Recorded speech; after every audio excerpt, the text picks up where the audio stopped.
Informasi lainnya, pemirsa, persidangan kasus dugaan korupsi pembangunan unit sekolah baru SMA Negeri 2 Buai Pemanca Kabupaten Oku Selatan dengan nilai kontrak 2,2 miliar rupiah tahun anggaran 2022 di Pengadilan Negeri Tipikor Palembang.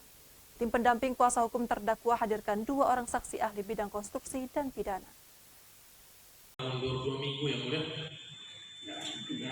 Pasca ditetapkan sebagai tersangka dan menjadi terdakwa perkara kasus dugaan korupsi pembangunan unit sekolah baru SMA Negeri 2 Buai Pemanca, Kabupaten Oku Selatan dengan nilai kontrak 2,2 miliar rupiah tahun anggaran 2022 di Pengadilan Tipikor Palembang.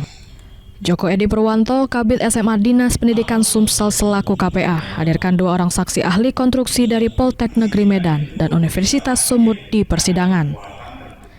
Di persidangan sebelumnya, Joko Edi didakwa jaksa penuntut umum Kejari Oku Selatan telah merugikan keuangan negara sebesar 720 juta rupiah akibat pekerjaan proyek yang dilaksanakan oleh terdakwa Indra selaku kontraktor dan terdakwa Adi Putra sebagai konsultan perencanaan merangkap konsultan pengawas.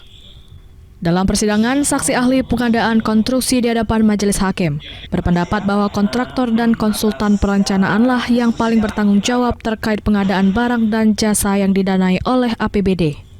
Ada tidaknya perbuatan pidana itu kan ukurannya bukan di bidang hukum pidana sendiri kan, itu di bidang pengadaan barang dan jasa konstruksi. Karena kan domainnya itu ranahnya itu di dalam pengadaan barang dan jasa, makanya butuh kepada ahli pengadaan untuk melihat apakah ini sudah terjadi pelanggaran atau tidak dalam wilayah undang-undang pengadaan barang dan jasa. Kemudian juga apakah ini sudah ada sanksi administrasi gitu. Nah, kalau sudah ada dikembalikan saatnya ya sudah selesai, tidak boleh masuk dari dalam pidana, karena kan hukum pidana itu masuk ke dalam parameter pasal 12 dengan ultimum remedium.